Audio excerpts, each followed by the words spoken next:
Well, thank you, Rob, and thank you everybody for this opportunity. Well, so I am going to try, doing my best because I have just 10 minutes. Okay. Let's see. I am going to talk about a little bit motivation, right? So, motivated, yes or no? So this is the questions that normally we have, and also it's for the teachers and also it's for the students. So it is really important because in the educative process, we are involved both together, students and teachers. So motivation concerns about why people decide to do something. So this is a really important concept that we have to understand very clear in our classes with our students. So the motivation is the key to successful learning outcomes. So that's why it is the most important aspect that we have to consider in the development of our classes. It is a word, so as you know, it is a word that both teachers and also the learners use widely when they speak about language, about learning, about the success, and about the failure, right? So that's why I consider that it's really important. We are like teachers, so we have to motivate our students. But first of all, so we need to make sure that we are motivated in our classes. Okay, so I am going to share with you some important, well, I think that the most important principles that we have to consider in order to talk about motivation. So there is much more to motivational strategy than offering rewards and punishments, right? So it is not just when we are talking about these two words, motivation, it is not also related with rewards and also punishments, right? So the carrot and the stick approach made work in short run. So, but rarely doesn't like lead to real long-term when we are talking about good results at the end. So the idea is that we are going to have good results with our students. And I think that when the students are motivated in our classes, so we are going to have these good results. Another important principle is generating students' motivation. It is not enough itself. It also had to be maintained and protected. All right. So it is not just a part that we are going to do it at the beginning of the class, right? Or before our class, and that's it, and no more. So we have to identify and we need to understand that motivation has been to maintain it. So as the teachers, we have to continue monitoring our students and also protect it. And it is both, again, right? So it is teachers and also students. Okay, so the third one is taking into account something about the quality. So it is the quality really important. It is not the quantity. I mean, the motivational strategies that we will use that counts. So I am not talking about that we have to use, I don't know, many of the most important strategies in order to maintain our students motivated in our classes. So it is the quality that we are going to use in our class. Maybe we have the opportunity to select just one strategy or just two strategies, but if we, with those strategies, we maintain our students engaged in our classes, so it sounds good, so it's much better. So I mean, so it's important to understand this, and it's not the quantity, it is the quality.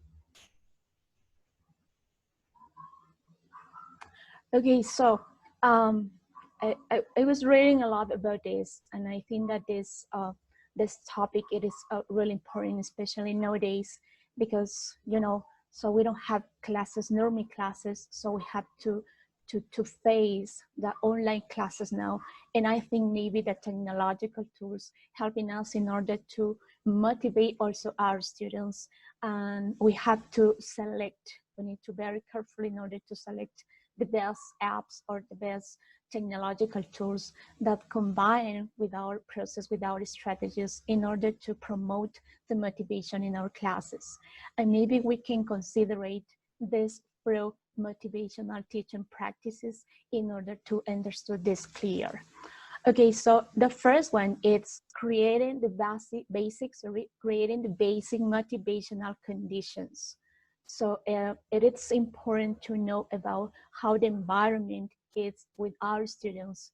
I think that it is really, really important. So we have to identify very good what about the students, what about the level of students, what about the environment that we have with our students in our classes. So I think that when we have classes online, it is a really, really a big challenge that we have like teachers in order to maintain our students motivated. Okay, the second one is generating initial motivation. So, I mean, it is not automatic for everybody. So it is not necessary that we, like teachers, assume that the students are motivated automatically. No, no. So we have to identify that we need to be ready, we need to be sure about our students and about their motivation. So as I mentioned before, pay attention because it is not just something that we have automatically with them. So in some cases, it is necessary to promote, to support these activities in order to provoke in our students a real motivation. So a real content in the classes. Okay, let's see. Okay, here I have two more. And maintaining and protecting motivation. As I said before, it is important that we understand the provoking or extending one motivation. It is a process that we have. So we are responsible in order to maintain and also protect their motivation. And again, so like teachers, because we are responsible of our students, of our learners, so we need to start to taking care about them and also about their motivation. The last one is encouraging positive retrospective self-evaluation. So most of the time when the students understood what about their mistakes in the past, so they are going to move or encourage in order to continue studying or continue doing their best and having best results at the end. Okay, so pay attention on those important things.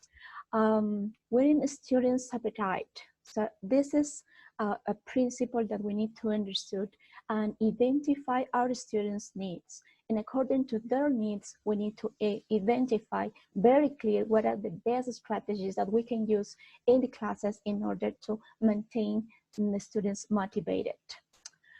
Making the teaching materials relevant to the learners. So this is another thing that we have to identify. Breaking the monotony of learning. Okay, so monotony is a not good, it's a not good helper in our classes. And making the learner's task more interesting. So the students need some challenges in order to do their best and also to provoke a meaningful learning in the classes.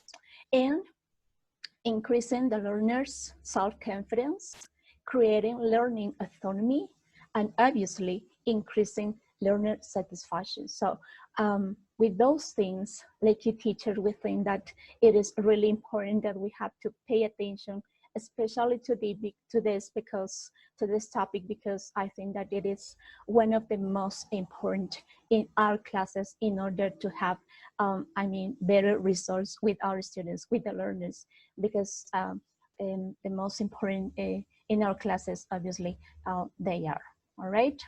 So I don't know if it is the time, but thank you so much. Thank you, Rob.